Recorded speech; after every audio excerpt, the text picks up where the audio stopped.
Today's topic is no limits, overcoming barriers to stay active, which we really need to talk about. I think it's very important that we all learn that, yes, we have barriers, but we can definitely find ways around them. Next slide. Okay. It's time, I'm sorry, Healthier Texas is a non-discriminatory organization. This material was funded by USDA's Supplemental Assistance Program, SNAP. And next slide. I'm one of your health coaches, and all of these lunch and learns will be led by one of our 3 coaches. You've already met Natalie and Elena if you've been to the prior ones, and then today it's me. So if you guys have any questions, we can also help you guys with one-on-one health coaching as part of the Healthier Texas program. Okay, so this program is brought to you by the Community Health Challenge that I hope all of you are already participating in.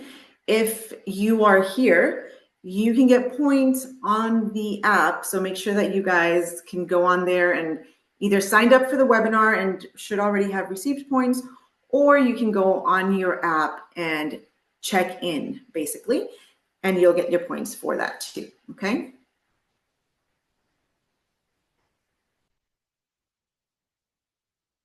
Let's get started on the good stuff. So today's objectives are to identify barriers to being physically active and at least one strategy for overcoming it.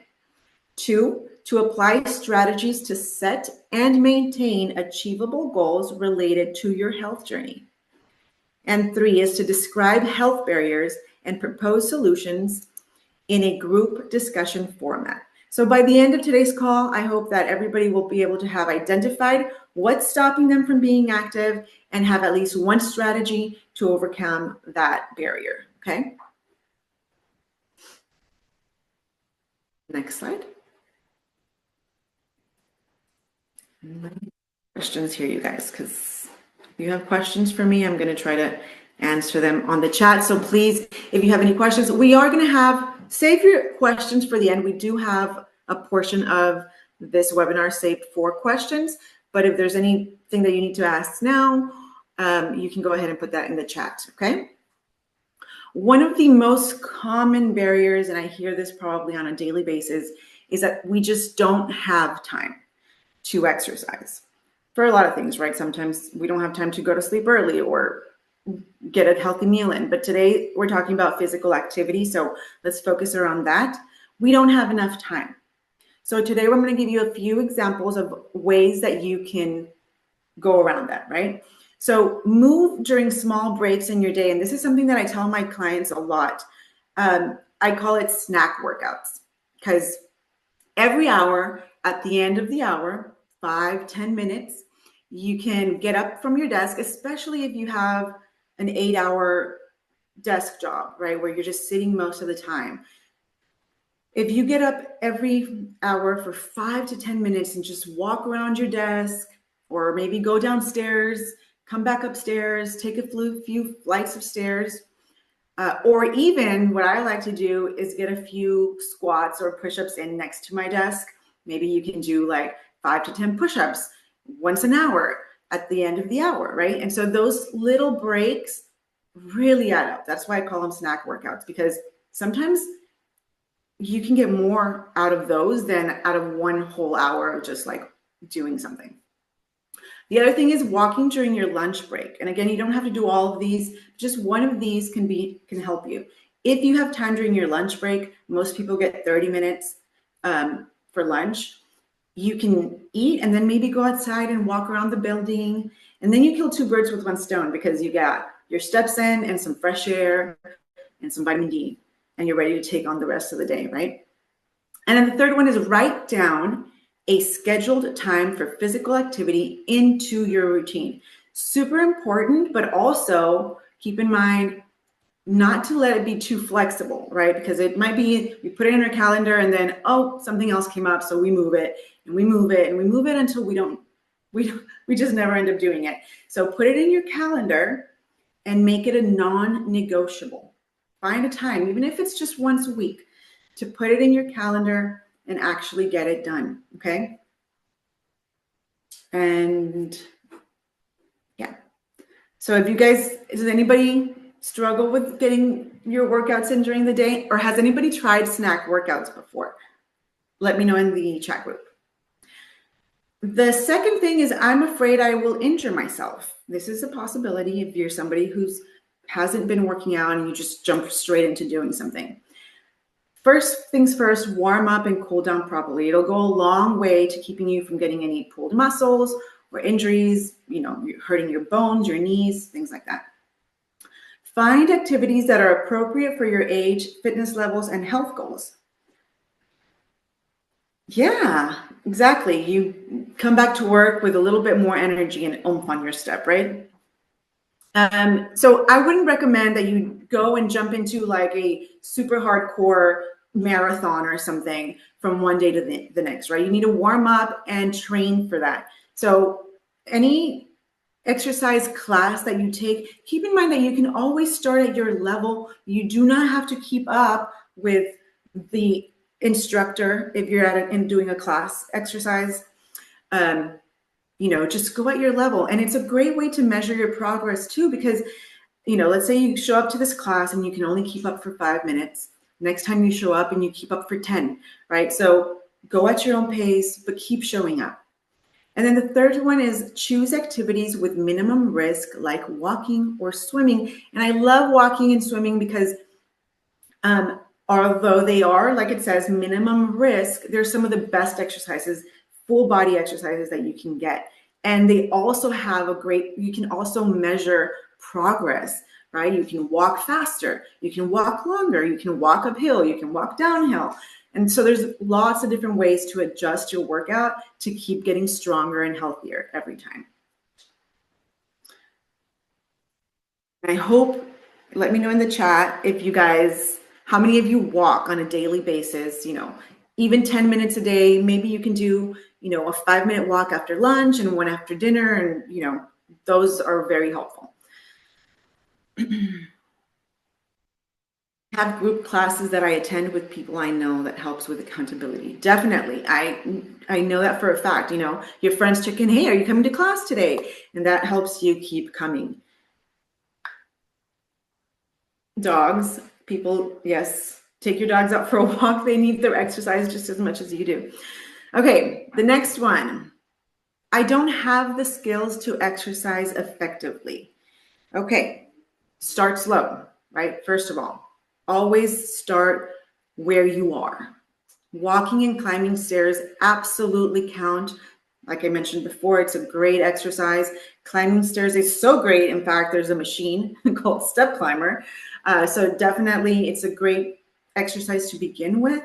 You don't need much and it's free. Okay, so walking, climbing stairs. Somebody mentioned swimming, although that one, requires a pool. So if you don't have access to one, you can join a class. And I will plug in our Stronger Texas. We have absolutely free exercise classes online that you can do from home. So even if you don't have the skills and you can't go to a gym or don't want to go to a gym and just kind of walk around aimlessly, we have classes that you guys can take. We have strength classes and cardio classes and yoga. So please make sure that, and they're absolutely free. So please don't miss out on that resource. Next slide, please. I don't have anybody who could watch my children while I exercise. Guys, children need exercise too, right? So if you're going to go for a walk, we all know our children love to go out for walks, run ahead of us. They literally walk circles around us. So take them with you if you're going out for a walk. If you want to do like a Zumba class on Stronger Texas, the kids can join you, right? You can work out with them and you set a good example, right? They see you working out and they are more likely to do it too. So, right, keep that in mind. You don't have to do it when they're not around. But if you want to get up early in the morning before they wake up so you can get your exercise in peace, that's understandable too. But you just have to make sure you're going to bed early. or at a decent hour so that you can wake up rested and actually get it done, right? Or go to the park with your family or play some music and dance party. Like I mentioned, Zumba. Any one of these things can help, but don't necessarily think that you can't have your kids with you. They need exercise and they help. And let us know in the chat also if you guys are including your kids in exercise. I have clients whose kids themselves ask to please take them out for exercise, for walks, or put on a Zumba class. See? Yes, 4 years old, started walking with me. Absolutely. That's awesome. Okay. So now I'm going to go ahead and ask these questions, and you guys can go ahead and answer on the group chat as well. What has stopped you this week from doing physical activity? Is there anything that kept you from doing, from going out for a walk or getting to the gym? And you can tell us that in the chat. We can try to help each other out here.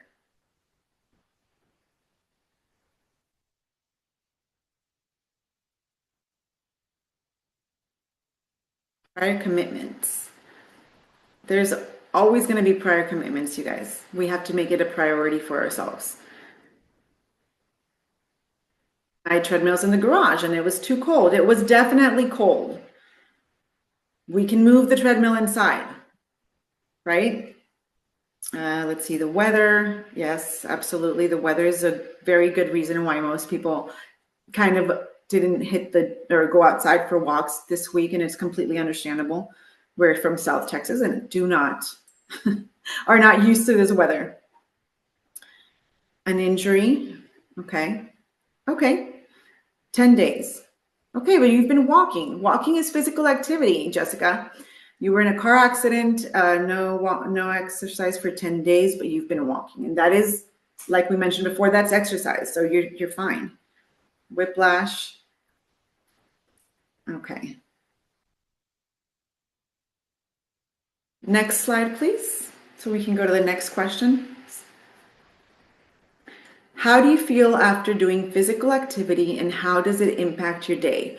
Earlier, I saw somebody mentioned that they go for a walk during lunch and they always come back feeling better, able to handle their job the rest of the day. Let us know in the chat, when you exercise, how do you feel?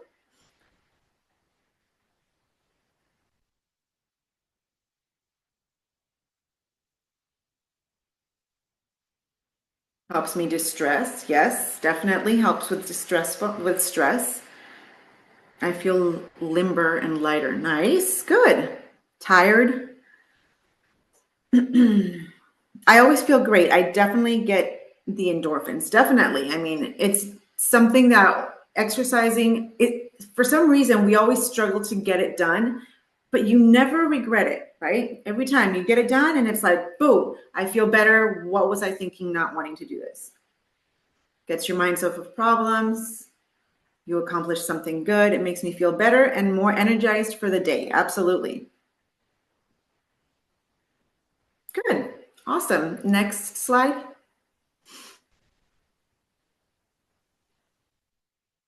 What is one thing that makes it hard for you to stay active and how do you work around it? What is one thing that makes it hard for you to stay active and how do you? Okay, so yes, those of you who are already exercising, especially everybody, but those of you who are already exercising, what sometimes keeps you from exercising? And what do you do to get around it? And I can give you guys an example for me.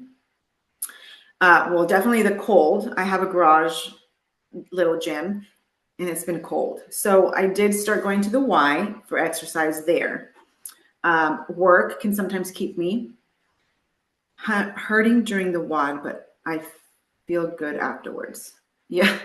Yes, it definitely hurts while you're working out, but then it feels better afterwards. My long runs help me free my mind. Good. Awesome. If I have to move, If I have to move my normal exercise time for some reason, I'm less motivated when I'm tired at the end of the day. Same. I work out in the mornings and I can say that I'll do it in the afternoon, but most likely I already know that I won't. So I have to make it a priority in the morning, every morning. Weather is a challenge at times, but I bundle up and keep walking. Good job. Yeah, just bundle up, you guys. Put on a, scarf and sweater and get out there and move. And it feels so good to walk in the cold too, doesn't it? Next slide.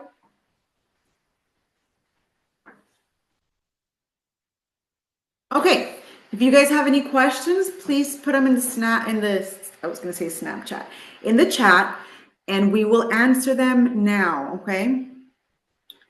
And they can be anything, it can be anything, exercise, food related, any questions that you guys have, but for sure, if related to exercise, keeping active.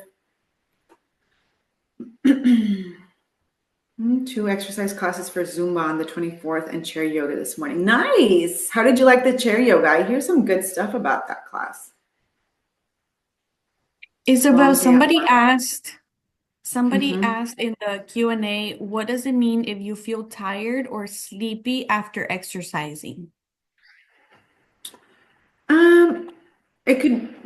Sleepy is sometimes could mean that, so I don't know if you guys know this, but when we yawn too much, it usually means that we're like kind of lacking in oxygen. So when we exercise, sometimes we do struggle to get a little bit of oxygen, and that might make us feel a little bit tired.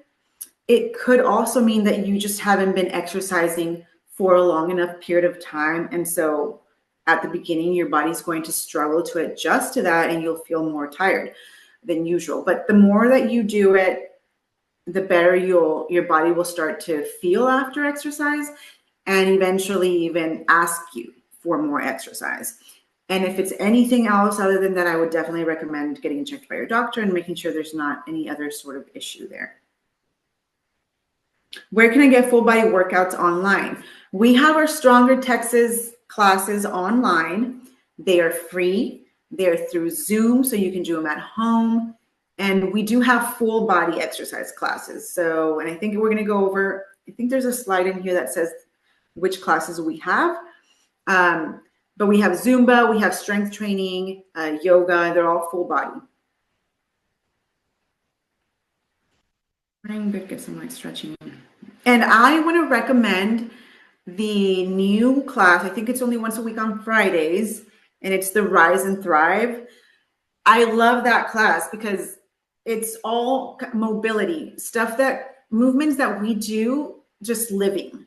And so it's going to help you with just getting started if you haven't gotten started exercising. And also, throughout life. One of the reasons that I tell people that it's important to exercise is because you want to be able to continue walking as you age. You want to be able to get up and sit down on your own, not need help going to the restroom. And this class helps with those kinds of movements, right? The day-to-day reach above your head and squat, things like that. You're anything about love working out. Yay, Brian. Awesome. Yes, I love working out too. Any other questions, you guys? So we have about 7 more minutes.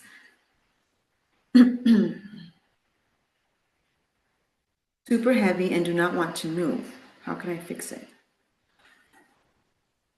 My legs in the morning feel super heavy and do not want to move. How can I fix it? I don't know. I would recommend that you get checked by a doctor and make sure it's not some other sort of, health issue. But if it's not, really just moving your legs more often, right? Making sure that you're not sitting for too long during the day. In the mornings, maybe you can kind of move them around before you get out of bed, right? Like maybe do some laying down exercises with your legs where you lift them, bend them. Chair yoga would be helpful for you too. So yeah. But unless I know for sure, like, Stephanie,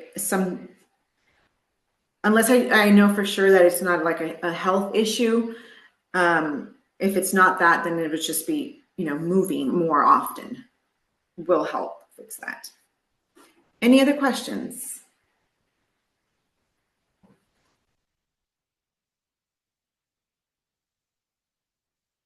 Nice. And can we get the next slide?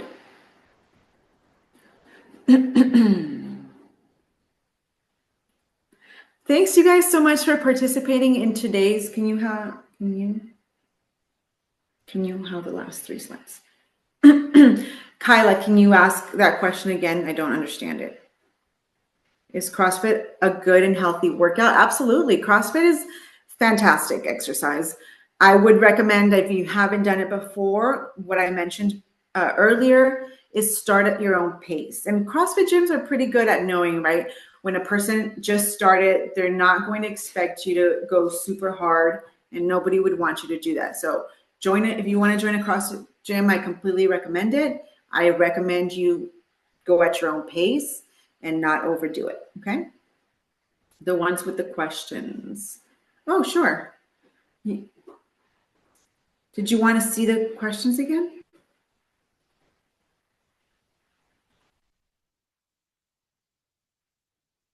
Okay, so once again, if you guys have any questions, you can go ahead and ask them here.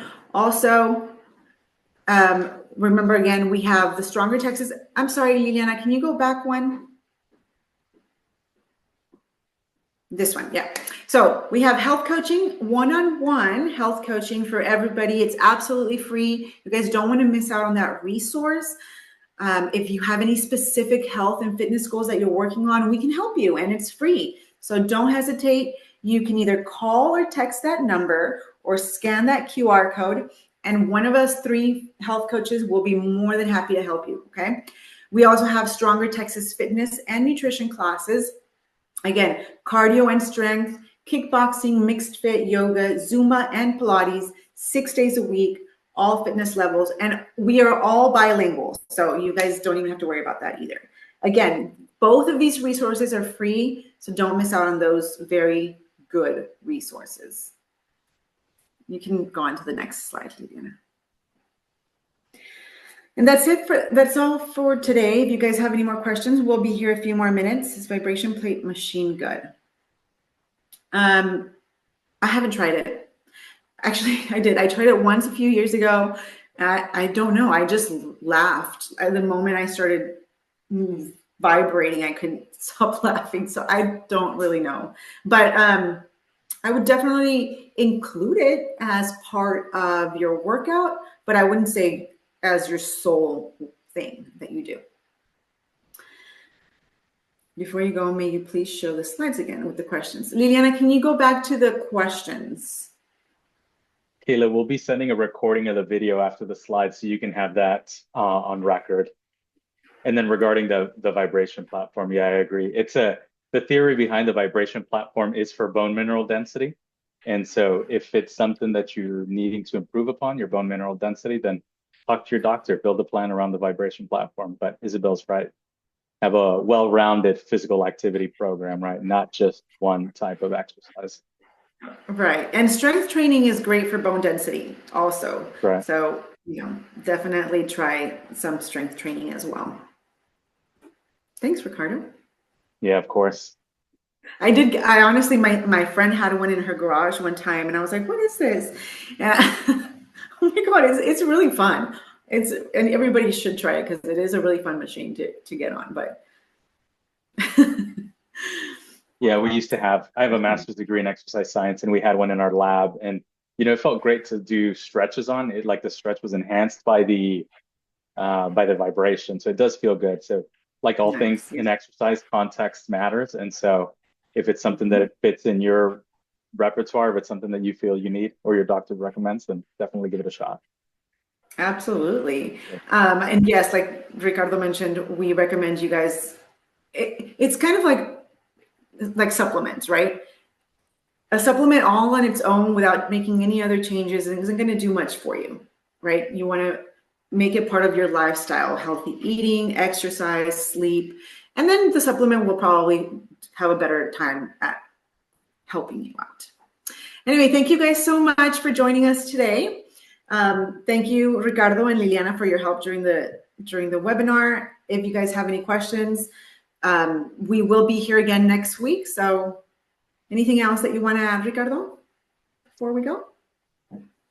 Not off the top of my head. Those who have attended the webinar, there's a reminder that we are awarding points for the attendance of the webinar. You should start receiving those points by the end of the week. We said that last week, but it's happening this week for real this time. Thanks for your patience. Can I get points? I'm also participating in the community challenge. We'll talk about it after this. Good question. Thanks everybody for participating. We'll see you next week. And if you're online, follow us on social media, start tagging us, share your photos, and engage. Yeah, we'll see you guys later, okay? Thanks, bye-bye. Bye, you guys. Thanks.